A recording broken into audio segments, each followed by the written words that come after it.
Εγώ δεν φιλοδοξώ βέβαια σε καμία περίπτωση να κινηθώ σε αυτό το επίπεδο. Εγώ θα προσπαθήσω να πω μερικά απλά πράγματα και κατανοητά. Τώρα, εδώ είναι οι θεματικές ενότητες. Μην τρομάξετε. Η κάθε θεματική ενότητα έχει μια σύντομη αιτιολόγηση, απάντηση των 4-5 το πολύ διαφανειών. Επομένως, επειδή είναι το γενές το ακροατήριο, θα πούμε εντάχει τι σημαίνει αφιερογενετική διαδικασία. Θα πούμε για το ποια υπολοιπτικά διαθέτουμε σήμερα και θα ζητήσω και τη βοήθειά σας. Θα μιλήσουμε για το μηχανισμό δράσης των υπολοιπτικών, πολύ άντρα. Θα θυμηθούμε ποιοι είναι οι στόχοι όταν δίνουμε ένα υπολοιπτικό. Θα απαντήσουμε στο ερώτημα πότε αναμένονται τα κλινικά ωφέλη όταν χορηγούμε πολυπληκτικά. Θα απαντήσουμε σύντομα στο ερώτημα για ποια υπολοιπτικά υπάρχει επαρκής τεκμηρίωση ότι σήμερα υπάρχει πρόσθετο κλινικό όφελος όταν χορηγούνται σε άτομα που παίρνουν σταθήνες, γιατί εννοείται ότι ό,τι δίδεται σε άτομα που ήδη παίρνουν σταθήνη και επομένως αναζητάμε αν υπάρχει κάποιο πρόσθετο όφελος. Θα κάνουμε μια αναδρομή μερικών σημαντικών μελετών. Θα δούμε μερικές πρακτικές οδηγίες για την επιλογή των υπολοιπτικών. Δείτε ότι είναι πολύ πιο απλή από αυτή άλλων κατηγοριών φαρμάκων, αντιπερτασικών ή αντιδιπτικών. Μερικές ιδιαιτερότητες στην υπολοιπτική αγωγή στην παιδική και τρίτη ηλικία, δηλαδή στα δύο άκρα των ηλικιών. Και θα αναφέρουμε και ποιες είναι οι συνότερες με ευθύνη της αλλαγής των σταθήνων. Και μετά μια δεύτερη νότα για το τι νεότερο υπάρχει. Πώς θα προχωρήσουμε. Δεν θα ήταν υπερβολή όταν θα λέγαμε ότι η αθυρωμάτωση των στεφανιών είναι ένα παιδικό νόσημα με ένα μεγάλο χρόνο επόθεσης. Χρόνο επόθεσης μερικών δεκαετιών. Ενώ η αθροgenetική διεργασία, η απόθεση λιποπρωτεϊνών στον έσω χιτώνα, στον έσω χιτώνα, σωστά, ξεκινάει από τη λευκή ηλικία, αλλά φτάνει σε παθογόνο και νοσηρό επίπεδο μετά από μερικές δεκαετίες. Και υπάρχουν και άλλοι παράγοντες που επισέρχονται για να εκδηλωθεί το στεφανιαίο σύντομα.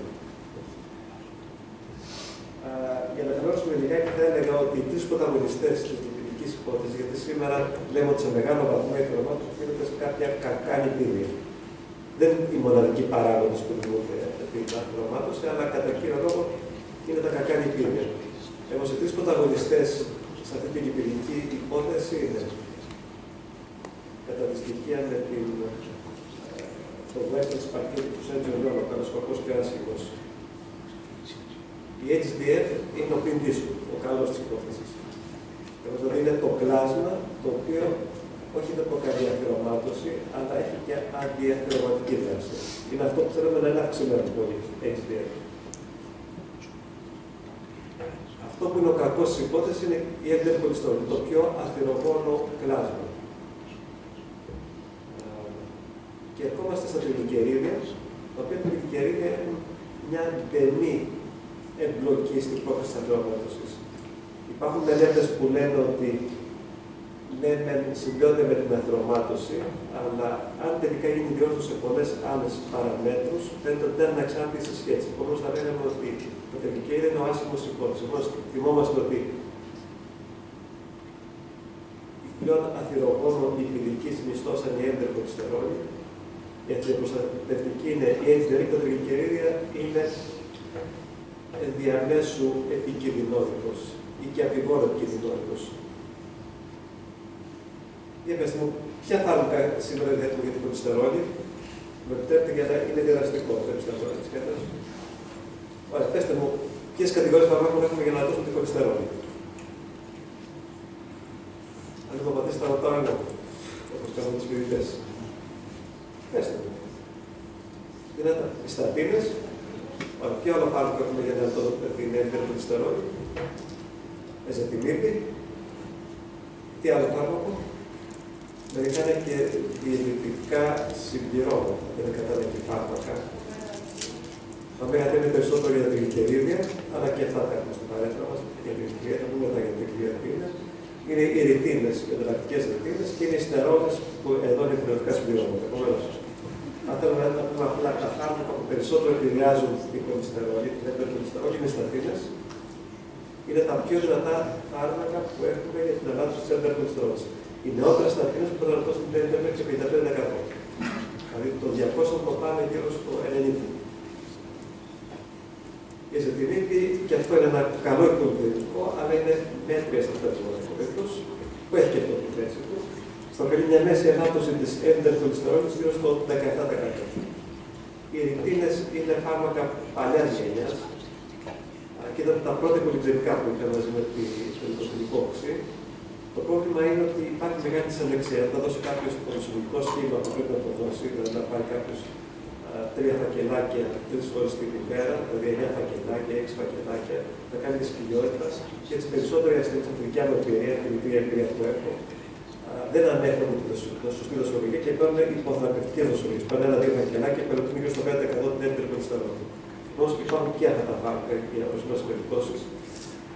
Και τα διτροφικά συμπληρώματα υστερόλες που μπορούν να ανατώσουν σε μια δοσολογία 2 γραμμών την ημέρα γύρω στο 10%.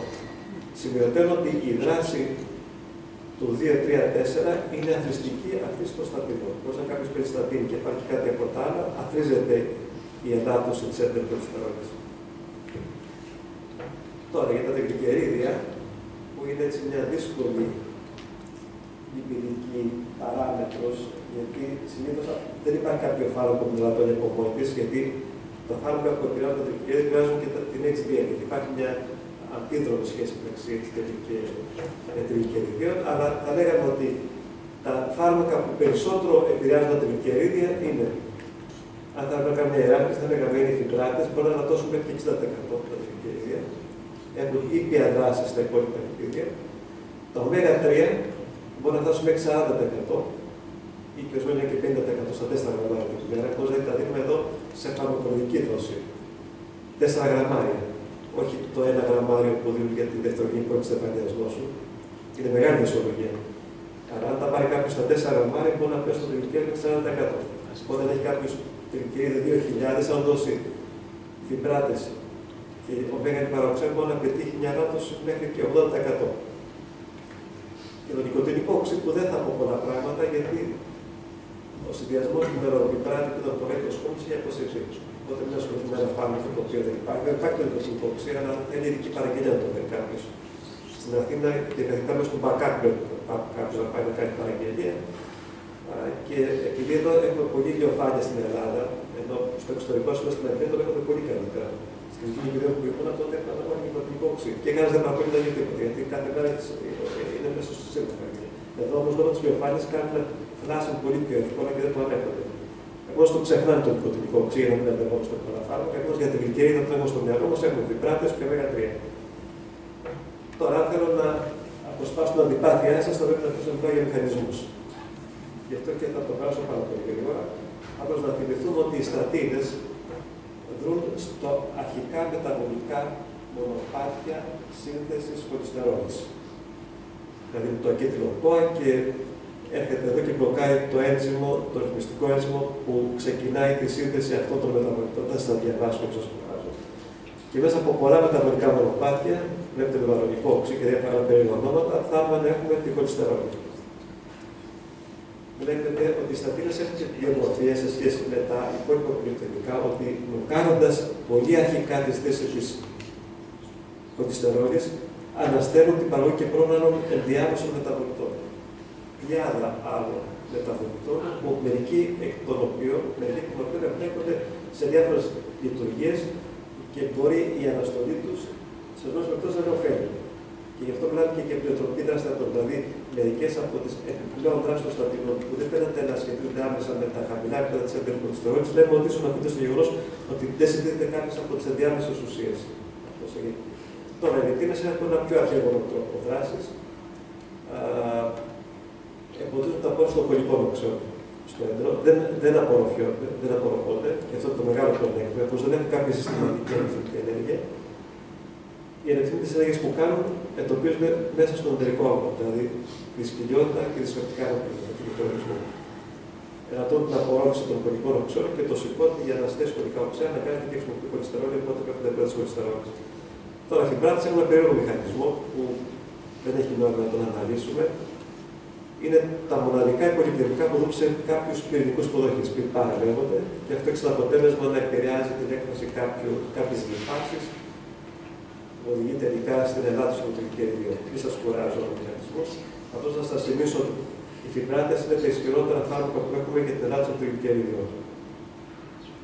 Μπορούν να ελαττώσουν μέχρι 60%.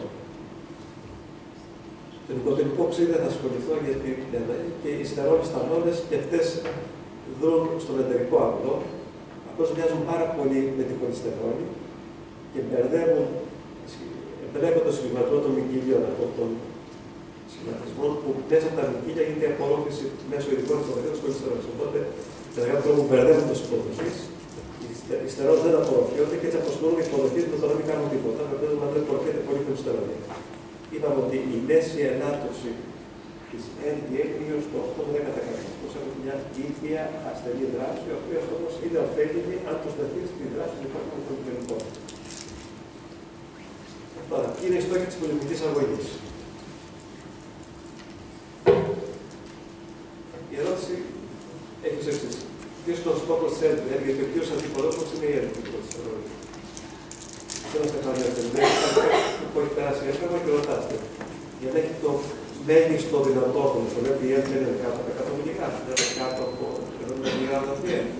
Φτιάχνουν μια ελάττωση της LDL πάνω από το 50%. Το αίρα ή το τρέχει σωστά ή το δίκαιο το τρέχει σωστά. Για πέστε μου.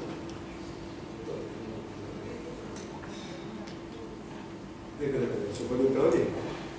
Επομένως θα θυμάστε ότι αν κάποιος έχει στεφανιά νόσο, θέλουμε να πέσει πολύ χολυστερόλη, να πέσει κάτω από 50 μιλιγράμμ διέλ, και αν το πετυχαίνουμε αυτό που σε μερικές περιπτώσεις δεν το πετυχαίνουμε, υπάρχει μεγάλο όφελος όταν ελαττώνει η LDL πάνω από 50%.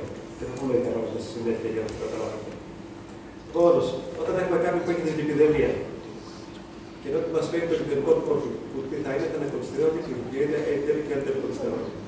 Ξέρουμε ότι ο κύριος αντίπαλος είναι η LDL χολυστερόλη. Άρα, εκεί στο κέντρο. Η μοναδική εξαίρεση που πάλι να είναι πρωτογενής στόχος για την χολυστερόλη είναι όταν έχει πολύ αξινό τριγλυκερίδια. Και μιλάμε για τη γλυκερίδια νηστείας πάνω από 500. Για ποιο λόγο, γιατί αν κάποιος έχει γλυκερίδια νηστείας πάνω από 500, μετά από ένα υπερογεύμα μπορεί να έχει και δίκαιτες κι άλλες επίπεδα μιλιγράμμα τριγλυκεριδίου και σημαίνει ότι εκτείνει τον εαυτό του σε κίνδυνο οξύς παγκρατήφωτος. Η οποία έχει μια θνητότητα τάξης 5-10%. Όσο είναι και η ενδοσκοπική θνητότητα του έγγραμματος. Δεν σημαίνει ότι έχουν την ίδια βαρύτητα, γιατί στο έγγραμμα πολλοί πεθαίνουν κοντρόλα στο νοσοκομείο. Αλλά θέλω να σας πω με άλλα λόγια ότι είναι μια σοβαρή νόσος, ξέρω καλύτερα παθολόγια, και θέλει μεγάλη προσοχή αν δούμε ότι κάποιος έχει την ευκαιρία 1000-2000. Άρα εκεί ξεχνάμε την χολυστερόλη, ακόμα και ένα 300 χολυστερόλη, την ξεχνάμε για κάποιο χρονικό διάστημα, για να ρίξουμε όσο είναι πιο γρήγορα τα τριγλυκερίδια και μετά όταν τα τριγλυκερίδια δεν κατεβάσουν μετά από 500-400, θα σκεφτούν και τι θα κάνουμε με τη χολυστερόλη. Γιατί τα τριγλυκερίδια κάνουν άμεσα τη ζημιά του, με χολυστερόλη θέλει δεκαετίες για να κάνει τη ζημιά. Άρα έχουμε την πολυτέλεια να περιμένουμε. Για την HDL, δεν θα σα κουράσω, δεν υπάρχει κανένα φάρμακο σήμερα που να αυξάνει αποτελεσματικά την HDL και αυτό να οδηγήσει κάποιο υπόφελο. Τώρα, εδώ είναι οι ευρωπαϊκές οδηγίες. Μπορώ να σας μπερδέψω, γι' αυτό το κάνω και πιο απλά. Εδώ μας λέει ποιος είναι ο στόχος που πρέπει να πετυχαίνουμε. Για ποιο λόγο υπάρχει κάποιο στόχο, γιατί έχει αποδειχθεί ότι αν πετύχουμε μια ελάττωση κάτω από το στόχο αυτό, έχουμε το μέγιστο αναμενόμενο όφελος. Άρα αυτό είναι το στόχο. Και λέει ότι οι ισοπότεροι που μας δίνουν για να πούμε στη διαδικασία να εκτιμήσουμε το όφελος που θα έχει κάνει, πρέπει να ξέρουμε και ποιος είναι ο κίνδυνος που δεν έχει κάνει. Και άρα γίνεται μια αναγωνία εδώ η πιθανότητα να πεθάνει κάποιος από καρδιογειακό στη δεκαετία. Όπως αν κάποιος έχει παραπάνω το 10% να πεθάνει από καρδιακιακό νόσημα στα 10 χρόνια, βλέπουμε ότι έχει ψηλό κίνδυνο. Με άλλα λόγια, να το πω πιο απλά, αν κάποιος έχει εγκατεστημένη καρδιακιακή νόσο, δηλαδή έχει περάσει έφραμα, έχει τεκνωμένη στεφανία νόσο, έχει νόσο καροτίδων, έχει νεύμα κοιλιακή σαρωτής, έχει περιφερειακή αρτηριοπάθεια, δηλαδή κάποια μορφή εγκαιοπάθειας, θα πρέπει να επιδιώκουμε μια πολύ χαμηλή LDL, κάτω από 70 mg LDL.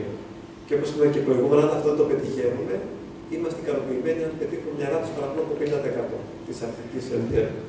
Επομένως, η πρώτη κατηγορία είναι αυτή που είναι και εύκολη κατηγορία. Όμως, αγκιοπάθεια σημαίνει LDL κάτω από 70. Μια άλλη κατηγορία που σημαίνει LDL κάτω από 70 είναι κάποιο ζαχρόνια ρήτη και είναι και παράγοντος κινδύνου, που είναι οι περισσότεροι διαβητικοί ηλικίας άνω των 50-60 ετών. Δεν υπάρχει διαβητικός άνω των 50-60 ετών, αλλά έχει και υπέρταση, οπότε και άλλους παράγοντες κινδύνου. Για την εθνική νόσο δεν θα ασχοληθούμε, γιατί είναι γενική κατηγορία. Είναι ότι διαθέτει ένα χρησμένο κίνδυνο και πρέπει να επιδιώξει LDL κάτω από 70, αλλά δεν είναι δύσκολα τα πράγματα, γιατί έχουν την ομοιοπάθεια από μεγάλη προστασία. Όμως, μείνετε στο ότι θέλουμε χαμηλά επίπεδα LDL όταν έχουμε αγκιοπάθεια ή έχουμε ζαχαρόδι διαβήτη και άλλους παράγοντες κινδύνου. Και ακόμα τώρα σε μια άλλη κατηγορία, ο δεκαετής κίνδυνος να πεθάνει κάποιος από στεφάνια νόσο ή καρδιακό γενικότερα είναι 5-10%. Για να μην μπερδεύετε τα νούμερα, εδώ ποιοι υπάρχονται διαβητικοί που δεν έχουν άλλους παράγοντες κινδύνου, που είναι κατά κανόνα οι νεαροί, οι νέοι διαβητικοί κάτω από 40-50 ετών, και είναι και αυτοί που πάσχουν από πετερόζυγο, οικογενή υπερκολυστερολεμία. Είναι μια κληρονομική πάθηση που γεννιέται κάποιος με κολυστερόλη πάνω από 300. Άρα, αν κάποιος γεννηθεί με κολυστερόλη πάνω από 300-290 και υπάρχει και κληρονομική επιβάρυνση, τότε μετά βεβαιότητος έχει ετερόζυγο, οικογενή υπερκολυστερολεμία. Άρα, εδώ ο στόχος μας είναι η LDL κάτω από 100. Άρα, αγκιοπάθεια κάτω από 70, ετερόζυγος οικογενής κάτω από 100.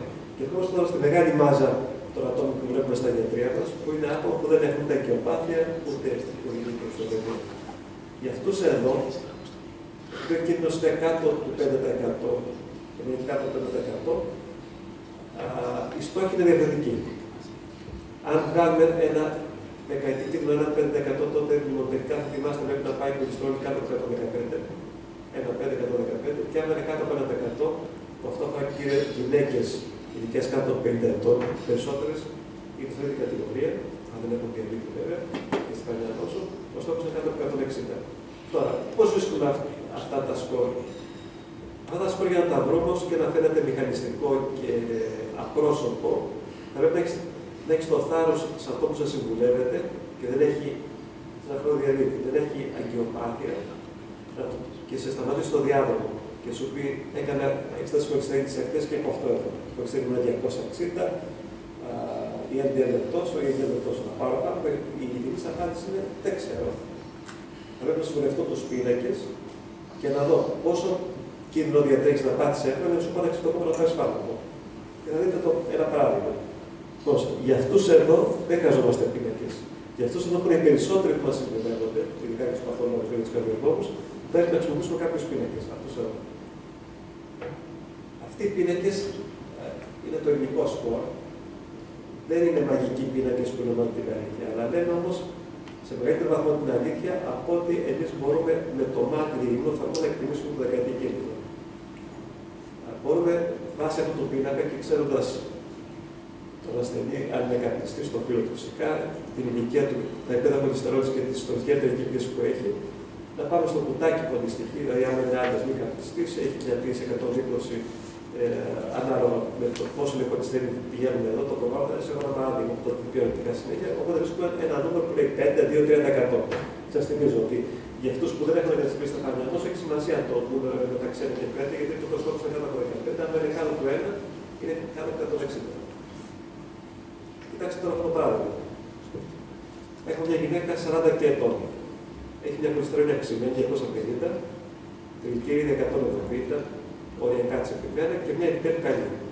Η οδηγία της είναι καλή κολυστερόλη και τα επίπεδα της είναι αυξημένα. Είναι κάτι που είναι εκτιμητό. Δεν είναι υπερτασική, δεν είναι καπνίστρια. Δεν έχει ιστορικό πρόβλημα στεφανιασμού νόσου και έχει κολυστερόλη 250. Θα σας σταματήσετε στο διάδρομο και σας δείξω αυτό το προφίλ. Ποιος νομίζω ότι είναι ο δεκαετής κίνδυνος? Δηλαδή έχει πολύ αυξημένο κίνδυνο, έχει ψηλό κίνδυνο, μέτριο κίνδυνο ή χαμηλό κίνδυνο? Ένα άτομο λέει χαμηλό, οι υπόλοιποι 35 τι λένε? Νομίζω να το δω. Σωστό το πήρα, αλλά για πέστε με το μάτι. Δηλαδή μπορεί να έχετε κλινικό αισθητήριο και να πείτε, εγώ νομίζω ότι έχει 250 κολυστερόλη είναι μάλλον μέτριος ο κίνδυνος. Υπάρχει κάποιος που νομίζω ότι είναι μέτριος ή ψηλός ο κίνδυνος? Γιατί αν το παιδί κάτι αυτό δεν χρειάζεται να χρησιμοποιείτε πίνακες, σημαίνει ότι έχετε αναπτυγμένη την έκτη αίσθηση. Πάντως, εγώ βλέποντας το, πώς να το πίνακα, μπορούσα να πει πάνω μέτρης είναι ο κίνδυνος. Και όμως, αν δείτε το πίνακα, οι γυναίκες πάντα μας βλέπουν. Βλέπετε, είναι γυναίκα, μη καπνίστρα, να τα κάνεις όλα αυτά, βλέπεις ότι πάει στο 50%. Το πέτυχε. Που σημαίνει ότι εδώ δεν χρειάζεται να δώσουμε φάρμακο. Το ιδανικό θα είναι κάτω από 160, τώρα 155 και 165 να ήταν χάλος ο κόσμος. Και θα σου πω ότι δεν υπάρχει καμιά μελέτη που να δείχνει ότι σε αυτή την κατηγορία των ατόμων, αν έχουν σαν μονή διαταραχή, μια διαρκεία και δεν έχουν κάπνιση, δεν είναι καπνιστικές βλέπουμε υπέρταση, δεν υπάρχει όφελος. Οπότε, δηλαδή, μόνο εκτός μια γυναίκα από τις 240-250 δεν θα δώσει τίποτα. Άρα, επαναλαμβάνω, όσο και να φαίνονται έτσι τον πρώτο καιρό, και εγώ δεν του είχα συνηθίσει στους πίνακες. Τώρα όμως έχω πλαστικοποιημένο αυτό στο γραφείο, Α4 σελίδα και αμέσως βλέπω το δεκαετή κίνδυνο και συνεκτιμώ και άλλες παραμέτρους. Ας πούμε, μια άλλη παράμετρο που συνεκτιμώ είναι αν υπάρχει ιστορικό πρόβλημα στεφανιαζός που δεν φαίνεται πουθενά. Αν αυτή η γυναίκα έχει ιστορικό πρόβλημα στεφανιαζός, ξέρω ότι ο κίνδυνος πρέπει να είναι διπλάσιο από αυτό που βγάζει ο πίνακας. Άρα, το λαμβάνω σοβαρά στην υπόψη μου. Αν είναι διπλάσιο ο κίνδυνος, σημαίνει ότι πάει στο 2-3%. Οπότε, αυτόματα, αν πάει στο 2-3%, ας πούμε πάει στο 3%, θα πρέπει να είναι τόσο πράγμα. Γιατί στο να πάει κάτι με το 15%. Όμως είναι καλό να χρησιμοποιείτε τους πίνακες. Όσο και να σας φαίνεται αυτό έτσι λιγάκι απρόσωπο, αλλά πρέπει να είμαστε ειλικρινείς με τους ασθενείς. Τώρα, όταν δώσουμε σε κάποιον που έχει στα 3 στεφάνια νόσο, όταν δώσουμε φάρμακα στατίνες εννοούμε, πότε περιμένουμε να έχουμε κλινικό όφελος? Και πες μου, εσύ, πότε νομίζεις? Περιμένεις να έχεις όφελος? Ξεκινάει σήμερα που έχει κάνει μια επιπλαστική. Πότε περιμένεις να έχεις το όφελος? Θα το έχεις να πάθει έγγραφα. Συνήθως μετά από 6 μήνες. Αν έχει πάθει έγγραφα και εδώ στατίνες, πότε περιμένεις το όφελος? Ορίστε. Μετά τις 15 μέρες. Δηλαδή, για να σας μείνει, στα 3 στεφάνια νόσο, το όφελος εκδηλώνεται μετά από 6 με 12 μήνες. Στα 8 στεφάνια σύνδρομο, δηλαδή έγγραφα, μετά από 2-3 εβδομάδες. Γι' αυτό και πλέον σε όλα τα εγγράμματα δούμε την πρώτη μέρα, όπως δούμε ασπιρίνη, δούμε και στατίνη. Γιατί υπάρχουν πολλαπλά ωφέλη. Τα περισσότερα ωφέλη ανακύπτουν από την μεγάλη δράση του σέντερ των στεροίδων, λοιπόν και άλλα τις παράπτερες ωφέλειες από την πετροπική δράση. Θα σας κουράσω. Τώρα, ένα πολύ σημαντικό ερώτημα είναι για ποια υπολοιπτικά φάρμακα, γιατί σας έδειξα γύρω στα 8 υπολοιπτικά φάρμακα.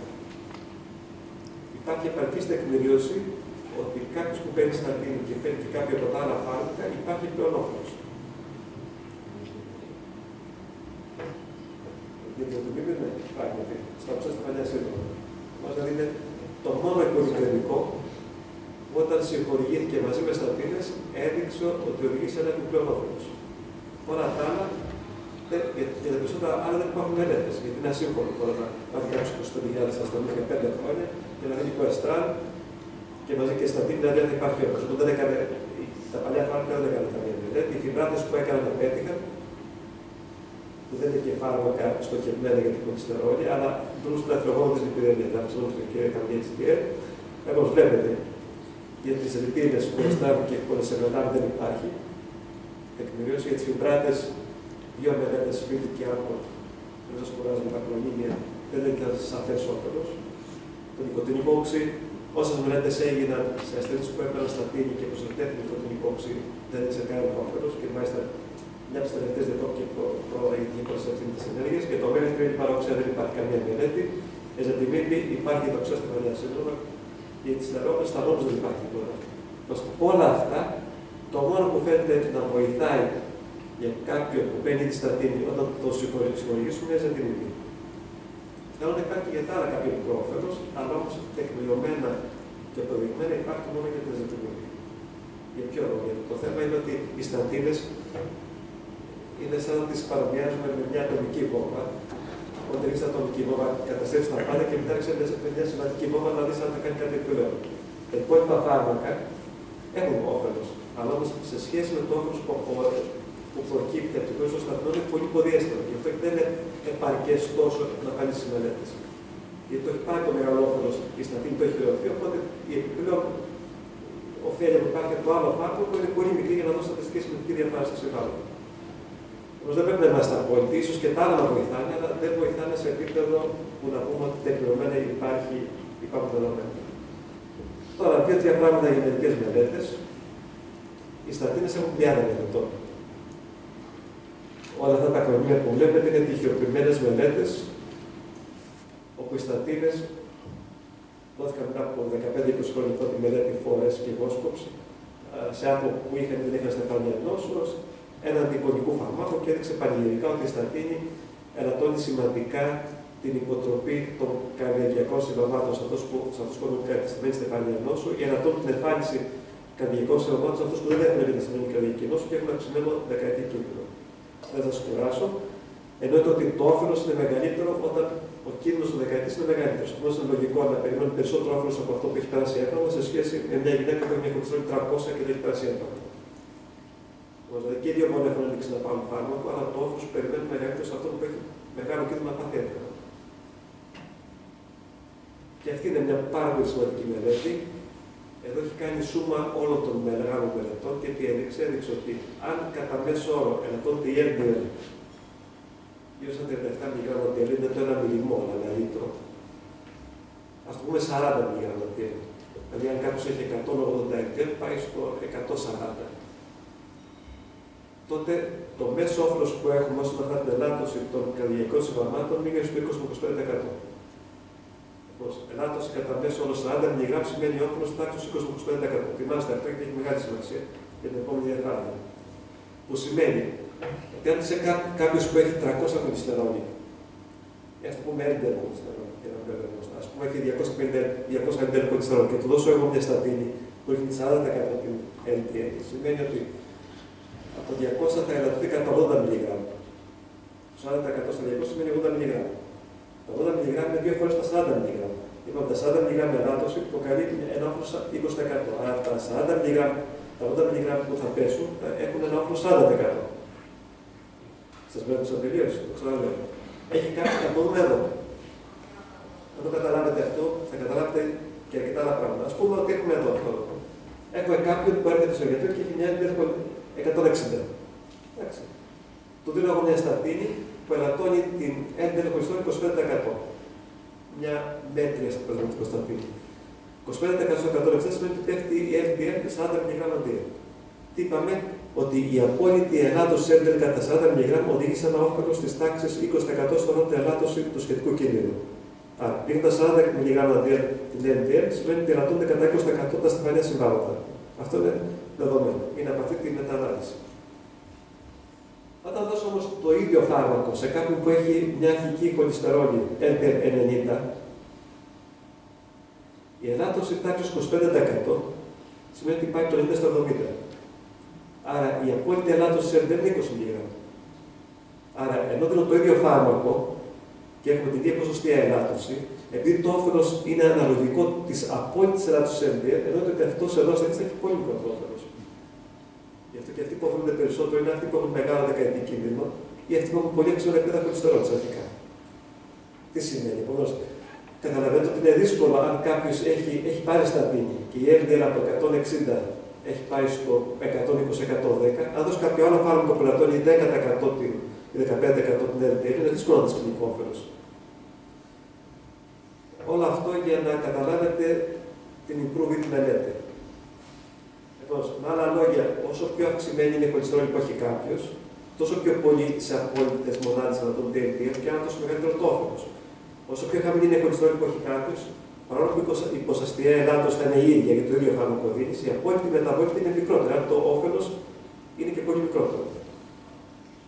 Τώρα, σας θυμίζω ότι πριν από τις στατίνες, μια πολύ σημαντική μελέτη ήταν η CBP. Ήταν η πρώτη μελέτη που υπήρχε στην ιστορία της προληπτικής καρδιολογίας με πολυδερμικά, που έδειξε ότι αν εμφανιματίες έκαναν νοικοτηνικό οξύ, υπήρχε ελάττωση της θνητότητας. Μεγάλη μελέτη. Ο χρόνος είναι το νοικοτηνικό οξύ, αλλά έχει γίνει αυτή πριν από 30-40 χρόνια. Μπορείτε να δείτε το νοικοτηνικό οξύ από μόνο του πήγαινε πολύ καλά. Αυτό το όμως που εμφανίστηκε οι στατίνες έχασαν την ικανότητά τους να επηρεάζουν τα καρδιακά συμβάντα. Με άλλα λόγια, αν έχεις μέσα σε μια ομάδα τον Μέση, μετά αν βάλεις το καραγκούνι, το δίπλα μας, δεν θα μπορείς να αντιμετωπίσεις τον Μέση. Γιατί μιλάμε ότι οι στατίνες είναι επίπεδο Μέση. Αν όμως ο καραγκούνις πέσει στο νοικό ποτάσιο, μπορεί να δείξει κάποια διαφορά. Τώρα, εδώ μην σας κουράζω, είναι εδώ μια αποτυχημένη μελέτη με νοικοτηνικό οξύ. Δηλαδή, εδώ πήραν ασθενείς αυξημένου κινδύνου που έκαναν ήδη στατίνη. Γιατί ενώ εδώ και 20 χρόνια, όποια μελέτη πλέον γίνεται, επειδή οι στατίνες είναι δεδομένο ότι ωφελούν, θα πρέπει να γίνει σε άτομα που παίρνουν ήδη στατίνη. Οπότε, η μισή που έπαιρναν στατίνη πήραν νοικοτηνικό οξύ, η άλλη μισή που έπαιρναν στατίνη δεν πήραν νοικοτηνικό οξύ. Και τελικά δεν υπήρχε καμιά διαφορά στα συμβάματα στην τριετία και τετραετία.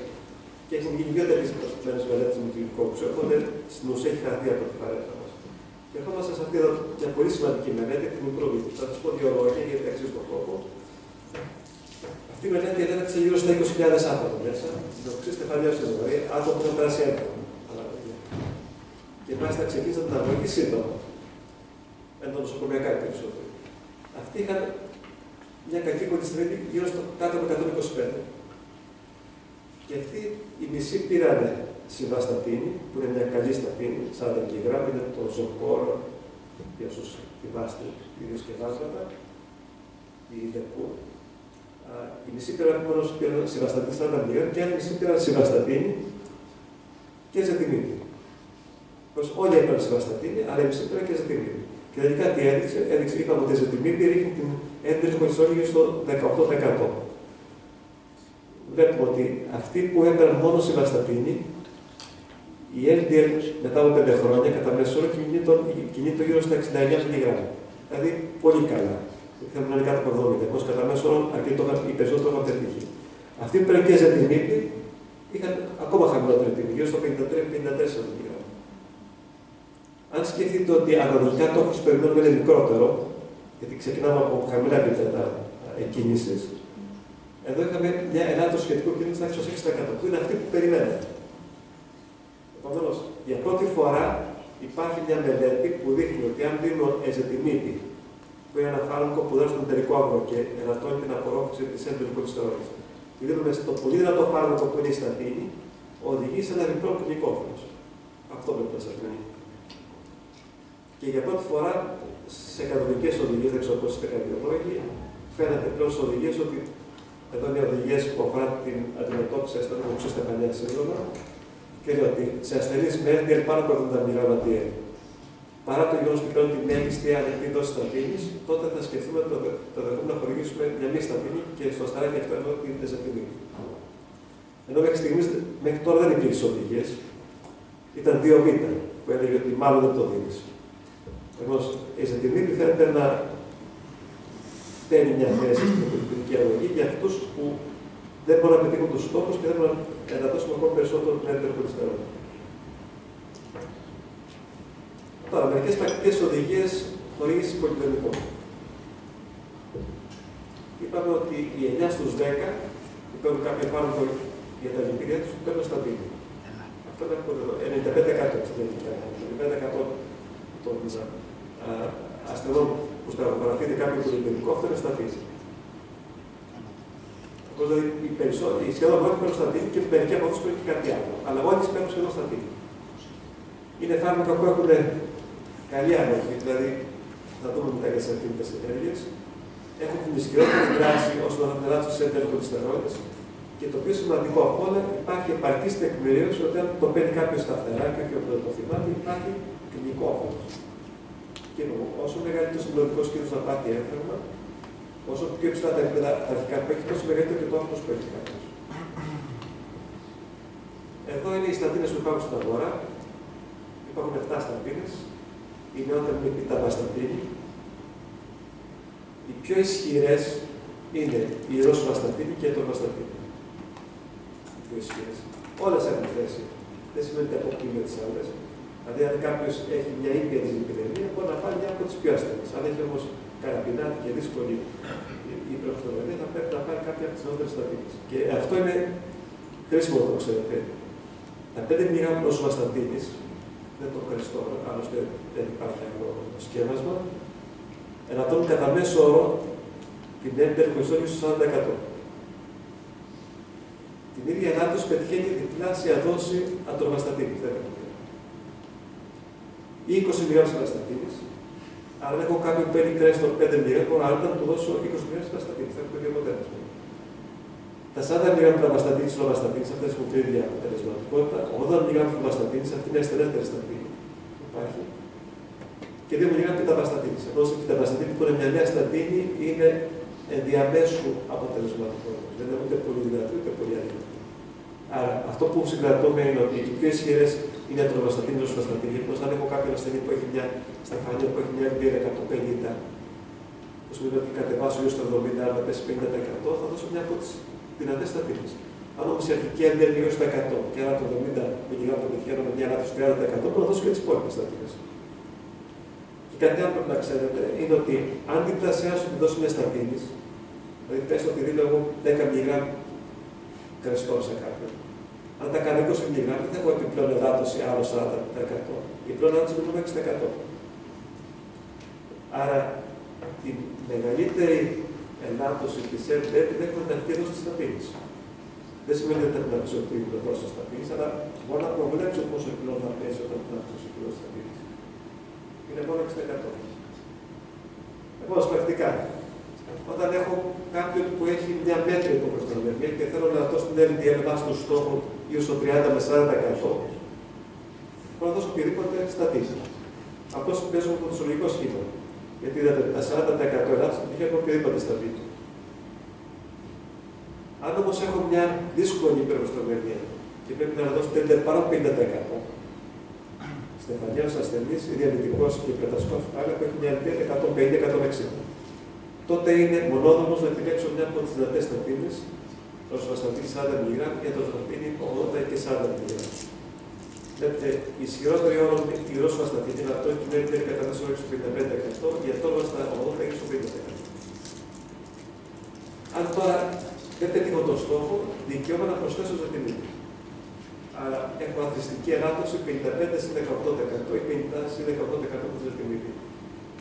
Και σε εξειδικευμένα γιατρία μπορεί κάποιο να σκεφτεί και να χορηγήσει και εντύμες, κολεστράλ ή κολεστερολάδι, για κάποιους που έχουν ετερόζωο οικογενή ή υπερκολεστερολή, γιατί έχουν κολεστερολή 350 και έχουν και στεφάνια όσο, οπότε εκεί πρέπει να δώσω είναι περισσότερο από το υπερκολεστερολή. Όμως πρακτικά, για μέτρες υπερκολεστερολίες δεν έχουμε οποιοδήποτε στατίνη, για σοβαρές δίνουμε μια από τις πιο δυνατές στατίνες σε μεγάλη δοσολογία, συν 1000 ζετιμίνη. Ερχόμαστε τώρα στα τριγλικερίδια. Σε γενικές γραμμές τα τριγλικερίδια σχολιόμαστε εάν τα τριγλικερίδια νηστείες είναι πάνω από 500 μιλιγράμμ ανά λίτρο. Είναι υπερβολή να ασχοληθεί κάποιος και να δώσει θεραπεία για κάποιον που έχει τριγλικερίδια 300. Γιατί αυτή τη στιγμή δεν υπάρχει επαρκής τεκμηρίωση ότι το να δώσει τα 300 ή 250 τριγλικερίδια σε κάποιον που έχει ενδεχόμενη χαμηλή HDL, δεν υπάρχει σαφές κλινικόφωνες. Όμως πρακτικά για να μην μπερδέψετε, θα έλεγα αν δείτε τριγλικερίδια πάνω από 500. Επειδή η εγκυμονία και ο οξύς παγκρατήτης σας ασχολείται με τα τριγλικερίδια. Και βέβαια δεν πρέπει να ξεχνάτε ότι οι περισσότεροι που έχουν αυξημένα τριγλικερίδια είναι γιατί έχουν αριθμό του ακροδιαβήτη, είναι παχύσιμοι. Οπότε εννοείται ότι παράλληλα με την φιμπράτη που θα δώσει το ω3 θα πρέπει να χρησιμοποιήσει το ακροδιαβήτη. Αυτό είναι βασικά μέσα. Λοιπόν, αν έχω κάποιον που έχει πολύ αυξημένα τριγλικερίδια, τότε το πιο ισχυρό φάρμακο που έχουμε είναι η φιμπράτη. Στην πράξη, εάν τα τριγλικερίδια είναι πάρα από 1000, ξεκινάμε με φιμπράτες στην ω3 παρόξενη. Οπότε έχουμε αρχιστική δράση με το κρύο, έτσι ώστε να παίζουν τα τριγλικερίδια παραπάνω από το 80%. Και πράγμα και δίαιτα, σαφές. Αυτό είναι σαφές. Τώρα, εάν κάποιος είναι στεφανιαίος ή διαβητικός και πράγμα έχει και αυξημένη LDL, γιατί πολλοί έχουν μεικτήρες λιπιδεμία. Αυτό είναι το εύκολο σενάριο, έχει μόνο τριγλικερίδια αυξημένα. Αν έχει μεικτήρες λιπιδεμία, που σημαίνει ότι έχει αυξημένα τριγλικερίδια 600-700 και έχει μια χολυστερόλη 300, αλλά θα πρέπει να έχουμε υπόψη ότι μετά από λίγους μήνες θα πρέπει να δώσει και τη χολυστερόλη. Τι δίνω. Υποχρεωτικά από φιμπράτη θα δώσω μόνο φαινοφιμπράτη, γιατί υπάρχει και φιμπροζίκη. Η φιμπροζίκη δεν δίνω ποτέ. Και όταν υπάρχει προοπτική να δώσω και εσύ να δώσω φαινοφιμπράτη με το λιπιδίλι. Συν την ω3 παρόξια, συν την αντιμετώπιση αγροδιαβήτη για 2-3 μήνες. Τον επανεκτιμώ σε 3 μήνες, να δω που πήραν τα τριγλικερίδια. Και εφόσον τα τριγλικερίδια πέσει κάτω από 500, άρα εκείνος που παγκρατήτρος έχει μικρύνει πάρα πολύ, τότε θα σκεφτώ και τη χορήγηση στατίνης. Και επειδή η συγχορήγηση στατίνης με φαινοφιμπράτη αυξάνει λιγάκι το κίνδυνο μυοπάθειας, ποτέ δεν δίνω τη μέγιστη δόση στατίνης. Δίνω μικρές ή μέσες δόσεις στατίνων. Και ένα άλλο τρίκ που κάνουμε είναι να δίνουμε τη φιμπράτη το πρωί και τη στατίνη το βράδυ, έτσι ώστε να μην έχουμε κορύφωση κάνοντας την ίδια χρονική στιγμή. Δύο λόγια για τα υπολοιπτικά στα παιδιά και στην ηλικία. Βασικά, όταν λέμε αντιμετώπιση υπερκολιστρολεμία στα παιδιά, μιλούμε για κάποιο παιδί που πάσχει από ετερόζυγο οικογενή υπερκολιστρολεμία, που είναι μια κοινωνική νόσος που έχει συχνότητα γύρω στο 1/400. Τώρα στα 300 παιδιά που γεννιόνται πάσχει από ετερόζυγο οικογενή, που σημαίνει ότι γίνεται μια περισσότερη πάνω από 280, 300. Όταν μιλάμε για αυτά τα παιδιά. Και γιατί πρέπει να ασχοληθούμε με αυτά τα άτομα, γιατί επειδή αυτά γεννιόνται από μικρά με αυξημένη κολυστερόλη, το αυτοματικό φορτίο είναι αυξημένο από τη μικρή ηλικία. Και άρα αυτά μείνουν αθεράπευτα. Οι μισοί άντρες μέχρι τα 60 θα εμφανίσουν έφραγμα και το τρίτο γυναικών. Επομένως έχει σημασία να ανοιχνεύσουμε αυτά τα παιδιά και την κατάλληλη χρονική στιγμή να παρέμβουν. Δεν σημαίνει ότι θα δείτε πότε που δίνουμε φάρμακα. Γιατί αν αφήσουμε την κολυστερόλη αυξημένη για μεγάλο χρονικό διάστημα, είναι καταδικασμένα σε μεγάλο βαθμό να αναπτύξουν στεφανιά νόσο. Και από την άλλη πλευρά ξέρουμε ότι αν πάρουν στατίνες από σχετικά μικρή ηλικία, ο επιπλέον αυτός κίνδυνος εμφάνισης στεφανιών συμβάματος ελαττώνεται σημαντικά. Ποιος είναι ο πούσος που πρέπει να έχουμε για τα υπουργικά στα παιδιά? Στα παιδιά θα δώσουμε στατίνη με την προϋπόθεση ότι είναι ηλικία σαν των 10 ετών. Έτσι λένε οι οδηγίες. Σε μικρότερες ηλικίες υπάρχουν μερικά γιατί η διαδρομικάρη που δίνει. Δεν σημαίνει ότι είναι λάθος. Απλώς εμείς που δεν είμαστε οι σούπερ ειδικοί, καλό είναι να μείνουμε στις οδηγίες που υπάρχουν για καθαροδικούς λόγους. Επομένως, δικαιούμαστε να δώσουμε φάρμακα σε παιδί ηλικίας από 10 ετών. Με την προϋπόθεση ότι η LDL είναι σταθερά πάνω από 190. Για την δεύτερη κατηγορία δεν θα ασχοληθούμε γιατί πάνω από 160 και υπάρχει παράγοντας άλλους κινδύνους, τα παιδιά συνήθως δεν έχουν τσακωθεί, δεν έχουν κάτι άλλο. Μόλις το θυμάστε το μαγικό νούμερο ότι παιδί με LDL πάνω από 190 είναι υποψήφιο να πάρει στατίνη. Και ο στόχος εδώ είναι να ελαττώσουμε την LDL κάτω από το 190. Δεν είναι πολύ αυστηρός ο στόχος, γιατί δεν θέλουμε να δώσουμε μεγάλη δόση σταθμός στα παιδιά. Γιατί υπάρχει έντονη ορμονογένεση. Βέβαια, τα δεδομένα που υπάρχουν μέχρι στιγμής, τα λίγα δεδομένα, δεν θέλω να σας κουράσω, τα είχα έτοιμα από μια άλλη ομιλία και από μια μετανάλυση. Υπάρχουν γύρω στα 1.500 παιδιά που έχουν πάρει στατίνη για μέχρι 3-4 χρόνια και δεν έδειξε αυτό να επηρεάζει την ανάπτυξη του φύλου, να έχουν κάποιες διαταραχές. Γιατί ενώ το κολυστερόλ είναι συστατικό των ορμονών του φύλου, τεστοστερόνης, στρατιώτης κλπ. Οπότε φαίνεται ότι είναι μάλλον ασφαλής η χορήγησή τους. Και έχουν βάλει σαν ηλικιακό οδό την ηλικία των 10 ετών. Αλλά πάντως τα στοιχεία που υπάρχουν για το θέμα της ασφάλειας είναι ανεπαρκή. Και δεν νομίζω ότι ποτέ θα υπάρχουν επαρκή στοιχεία. Γι' αυτό και καλό είναι αυτά τα παιδιά να παραπέμπονται σε ειδικά κέντρα. Τώρα εδώ βλέπετε ότι οι στατίνες έχουν πάρει έκκληση για χορήγηση σχεδόν όλες τις στατίνες για παιδιά ηλικίας των 10 ετών. Η πράγμα στατίνη έχει πάρει και για παιδιά ηλικίας 8 ετών, 8-10 ετών. Η ζετινή και αυτή έχει πάρει έγκριση για ηλικία άνω 10 ετών και οι ρητίνες άνω των 10 ετών. Λοιπόν, πρακτικά τα περισσότερα υπολοιπτικά που έχουμε που είναι στοχευμένα για την κολυστερόλη έχουν πάρει έγκριση από το FDA να δίνονται σε παιδιά ηλικίας των 10 ετών. Και κάτι άλλο που είναι πολύ σημαντικό για τα κορίτσια, τα κορίτσια είναι ακόμα πιο μπερδεμένη υπόθεση, γιατί πρέπει για να δώσει στατίνη σε κορίτσια αναπαραγωγικής ηλικίας πρέπει να είναι σίγουρος ότι ακολουθούν δραστική αντισύλληψη. Γιατί εννοείται ότι αν κάποια γυναίκα αναπαραγωγικής ηλικίας παίρνει στατίνη, θα πρέπει να διακόψει στατίνη 3 μήνες πριν από την προγραμματισμένη σύλληψη. Ενώ γενικά υπάρχει αποθυμία να δίνουμε στατίνες σε γυναίκες, γιατί στην Ελλάδα δεν ακολουθούν περισσότερες δραστική αντισύλληψη. Το βιώνω και εγώ στο γιατρείο. Επομένως, για τα παιδιά είπαμε ότι οι στατίνες πάντα σε μικρή ή το πολύ μέτρια δοσολογία 40 mg Χριστό, θα δώσουμε 5-10 mg Χριστό ή το πολύ 10-20 mg ατρομαστατίνης. Και είπαμε το πρόβλημα είναι με τα κορίτσια αναπαραγωγικής ηλικίας. Αν παίρνουν αντισυλληπτικά ή είναι σε μια ηλικία που δεν έχουν σχέσεις, τότε παίρνουν άθρομα το φάρμακο. Μετά τα 17-18 πρέπει να είμαστε σίγουροι για την αντισύλληψη. Εμένα έχει τύχει οι ποιότητες να συλλάβουν έφερα στατίνες. Δεν είχαν κάποιο πρόβλημα τερατογένεσης. Τερατογένεσης έχουν περιγραφεί σε πειραματόζω. Αλλά όμως αυτό είναι προσωπική μικρή εμπειρία που δεν μπορεί να πηγαίνει και έτσι. Τώρα, για τους ηλικιωμένους, για να σας κουράζω, ισχύει αυτό που ισχύει και με τον υπόλοιπο πληθυσμό, με εξαίρεση τους εφηβούς και τα παιδιά. Εφόσον έχει εγκατεστημένη καρδιακή νόσο, θα πάρει στατίνη. Απλώς η ιδιαιτερότητα εδώ είναι ότι δεν θέλει όσο και κανένα πέσει σηκώνει πάρα πολύ. Και αν πέσει γύρω στο 30 με 40% είμαστε ικανοποιημένοι. Γιατί αν δίνουμε μεγάλο σταθμό στου ηλικιωμένου, εξαρτάται και των ενεργειών. Και η πρωτογενή πρόληψη είναι ένα πρόβλημα. Αν κάποιο δεν έχει ηλικιωμένο, και όταν είναι ηλικιωμένο είναι πάνω από 75 ετών, πως αυτό είναι απόλυτο το κριτήριο.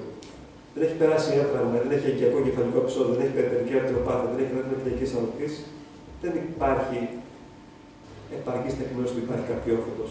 Χαλαρά δίνουμε στατίνες, αλλά αν θα δώσετε στατίνη σε κάποιον που είναι 80 ετών και βιολογικά είναι σε καλή ηλικία και έχει υπέρταση, που σχεδόν όλοι έχουν υπέρταση και έχει μια LDL 200, θα έδινα κι εγώ, αλλά θα έδινα μικρή δόση στατίνης.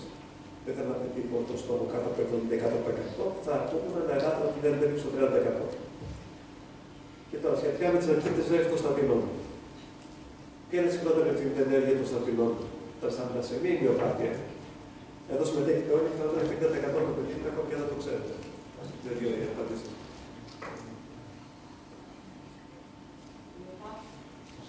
Πώς είναι ένα τρασαντασεμία. 1, 2, 3, 4, 5, μυοπάθεια. Δηλαδή έχουμε μια πενιφρά. Και λίγη μυοπάθεια. Παλιότερα και αγκαλιτά κάναμε ομιλίες για την υπεροτοξικότητα των στατινών. Γι' αυτό δεν πρέπει να κάνεις απόλυτος. Γιατί εκεί έχει μια δυναμική. Πρέπει συνέχεια να είμαστε σε παρέμβαση και να διαβάσουμε και διαφορετικά θα γελιοποιηθούμε αυτή τη στιγμή. Και γινόταν ομιλίες γιατί έκανε μυοπάθεια οι στατίνες. Πριν από 10-15 χρόνια.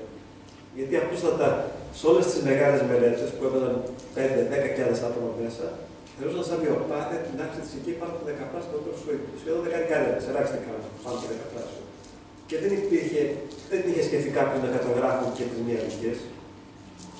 Δεν ρωτούσαν, δεν προκαλούσαν τον ερωτώμενο και τότε ήταν και πιο ασθενείς συστατίνες και έκαναν σε πρώτο βαθμό μυοπάθειες και λεγόμενα.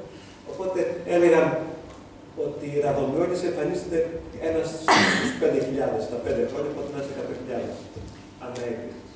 Άρα δεν κάνουμε ραδομιόλυση, γιατί κάνουμε όσο κάνει και ο γενικός πληθυσμός. Άρα το συμπέρασμα είναι ότι οι στατίνες δεν κάνουν ραδομιόλυση, αλλά δεν είναι μυοτοξικές. Και άρχισαν τα πράγματα, όταν άρχισαν να βγαίνουν μη τυχημένες μελέτες παρατήρησης, πάλι και τώρα έχουμε γίνει στο γιατρό. Δηλαδή υπήρχαν ένας που παίρνει ότι θέλω τη στατίνη και κάνω κράπες. Δεν μπορώ να κοιμηθώ το πρωί. Τώρα δεν έχει κανένα σχέση με τη στατίνη, γιατί τόσα ήξερα τότε. Και σιγά σιγά άρχισα να μεστοποιούμε, διάβαζα διάφορα άρθρα, έρχονταν μερικοί και μου έλεγαν ότι σηκώνομαι το πρωί και είμαι πιασμένος. Ενώ δεν είσαι καλά γυμνασμένος. Άρχισα να το ψάχνω και τελικά οι στατίνες κάνουν μυοπάθεια. Και είναι η δαμόκλειος πάθος στατινών είναι η μυοπάθεια. Τώρα πάμε στη δεύτερη ερώτηση. Ποια είναι η συνότητα της μυοπάθειας, 0,1% ή μάλλον πιο σωστά 1% ή 5-10%. Ακόμα. Κοντά είναι. Στο 3. Πώς λένε, ας πούμε, πιο πιθανά, το 2, πώς λένε το 2 και πώς λένε το 3. Το 2 πώς το λένε. 1, 2, 3, 4, 5. Το 3. 1, 2, 3, 5. Εσύ με τους νικητές, πώς είναι το μικρό σου. Ναι. Σοφία. Δεν μπορείς να πεις Σοφία, είναι με τους νικητές. Είναι 5-10% και μου το βάλω και 15%, αλλά μην είμαστε απλά. Είναι 5-10% οι διαλυγίες. Δεν σημαίνει ότι όλες οι διαλυγίες είναι σοβαρές και διακόπτουν τις στατίνες, μην κάνουμε αυτό το λάθος. Απλώς, σε ένα ποσοστό περίπου, ο ένας στους 4 από τους που κάνουν μια διαλυγία είναι τόσο σοβαρή που διακόπτουν τη στατίνη. Κάνουν αυτό το διάξεις της ΙΚΕ. Όχι, οι περισσότεροι δεν κάνουν. Το έχω στη συνέχεια αυτό. Γι' αυτό δεν λέω την αλήθεια για να μπορώ να πω και κάτι άλλο. Πότε γίνεται διακοπή στατινών. Είναι ένα ερώτημα. Έχει αύξηση των ασθενειών πάνω από την φάση του πρώτου εξωτερικού. Έχει εμφάνιση σοβαρών μυαλιών, ανεξάρτητα από την ΕΚΕΙ, την ΕΚΕΙ. Έχει αύξηση και πάνω από την φάση του πρώτου εξωτερικού. Σωστά, είναι το ένα και το δύο. Τι λέει η Σοφία, μέχρι στιγμής οδηγείται προς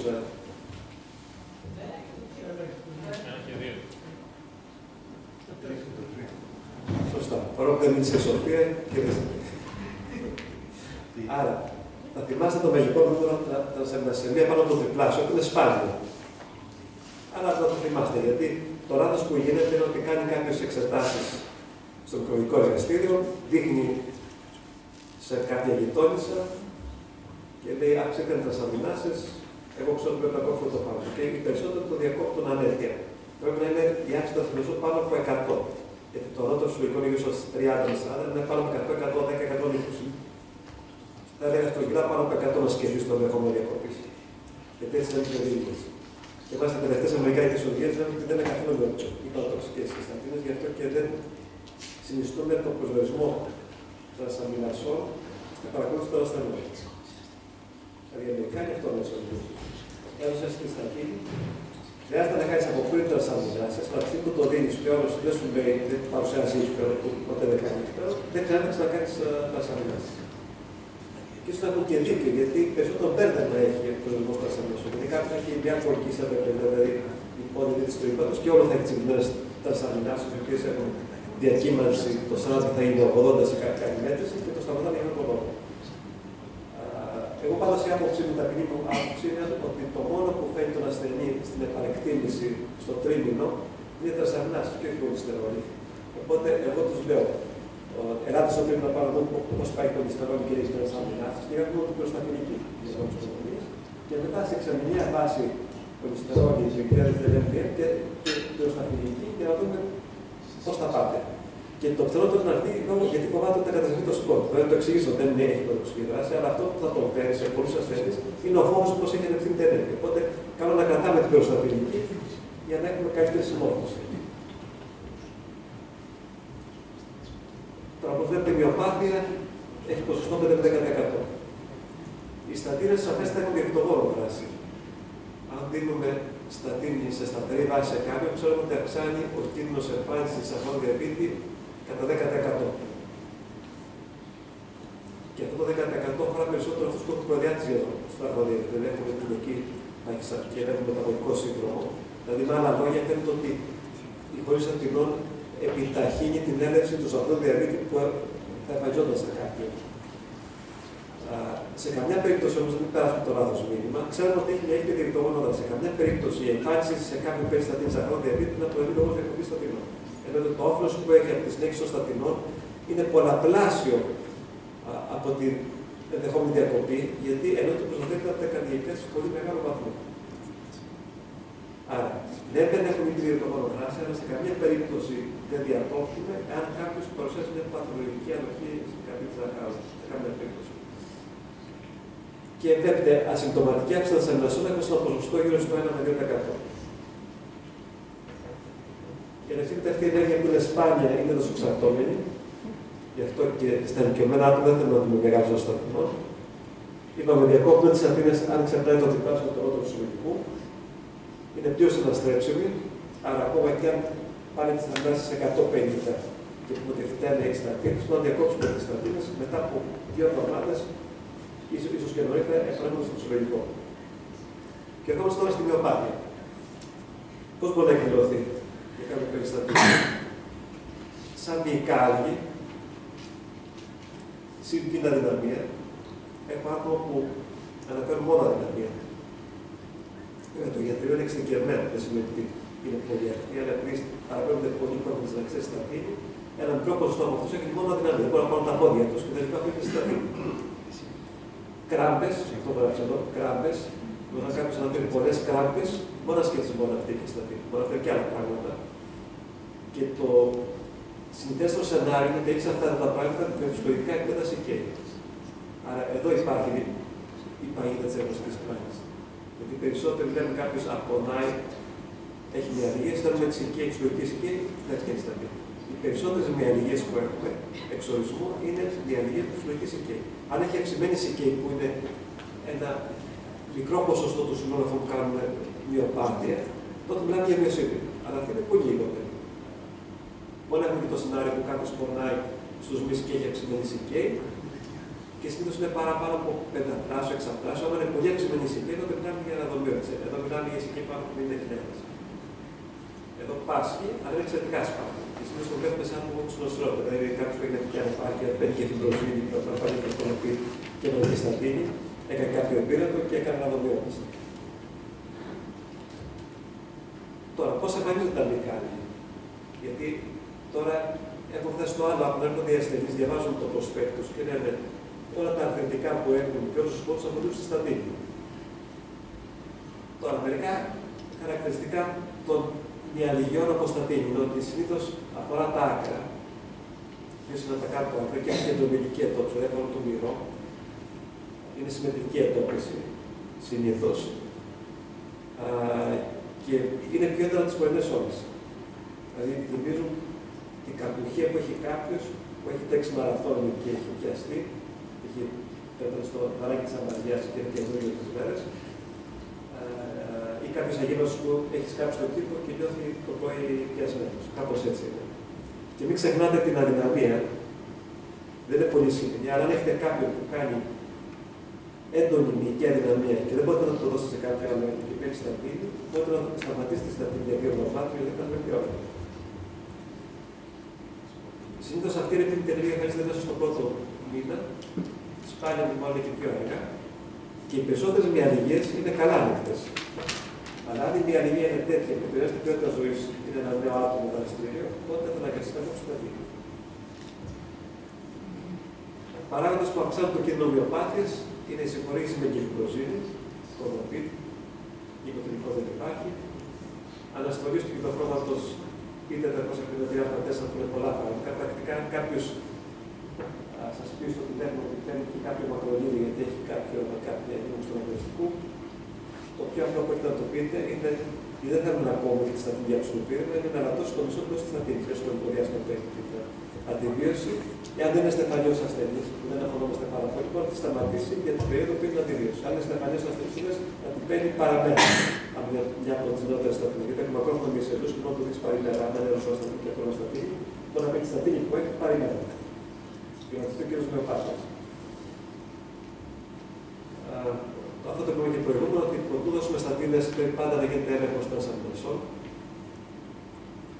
Και μετά στους 3 μήνες και μετά καλό είναι ένα εξάμηνο, παρόλο που οι μερικές οδηγίες λένε ότι δεν χρειάζεται, αλλά για λόγους συμμόρφωσης νομίζω ότι είναι χρήσιμο να είναι εξάμηνο. Εδώ είναι ένας αλγόριθμος για το πώς θα χειριστούμε κάποιον που κάνει πραγματική μυοπάθεια από στατίνη. Δηλαδή, κάποιος έχει έντονες διαλυγές. Η ΣΥΚΕ είχε ψηθεί πολύ πάνω από το πενταπλάσιο. Παλιότερα ήταν πάνω από το 15, το έχουμε πάνω από το πενταπλάσιο. Τότε θα αναγκαστούμε να διακόψουμε τη στατίνη. Γιατί πάσχει ο ασθενής. Επειδή αυτός ο ασθενής στερείται το ωφέλους των στατίνων, γιατί κάνουμε στεφανιός ασθενής διαλυτικός, θα πρέπει με κάποιο τρόπο να ξαναβάλουμε τη στατίνη μέσα.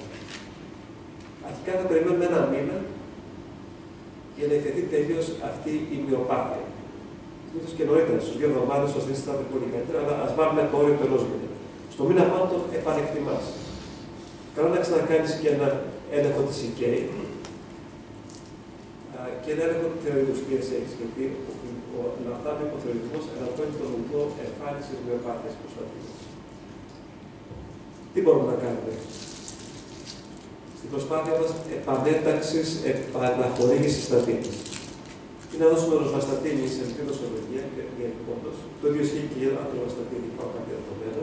Άρα, να δώσουμε κρεστόρ 5 mg 2 φορές την εβδομάδα. Θα το δούμε σε 2 μήνες, αν δεν έχει τότε την προπάθηση, και μετά μπορούμε να το κάνουμε παρημέρα. Και μετά το δούμε σε 2 μήνες και να το κάνουμε κάθε μέρα.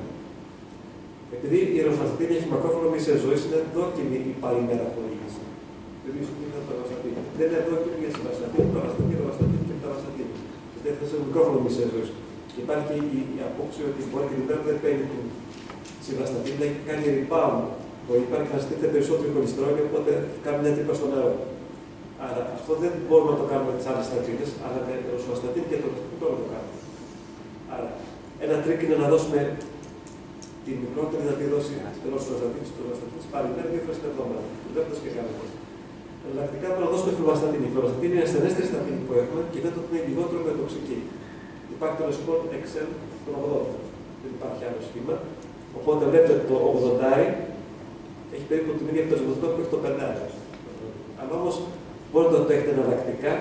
Δηλαδή, αν σας κάνει κάποιος με πάθηση ροσβαστατίνη ή φλουβαστατίνη, γιατί ξεκινήσετε από ροσβαστατίνη, τότε θα το δοκιμάσετε και τα δύο. δικιά μου άποψη, ταπεινή μου άποψη είναι ότι αν δοκιμάσει κάποιον την οζοβαστατίνη και κάνει μυοπάθεια, δοκιμάσει με ένα φλουβαστατίνη και κάνει πάλι μυοπάθεια, τότε μάλλον δεν είναι οζοβαστατίνη. Αυτό γιατί έχει λύσει σε άλλα φάρμακα τύπου αζετινίνης και χολεστεραμίνης, που είναι λιγότερο αποτελεσματικά.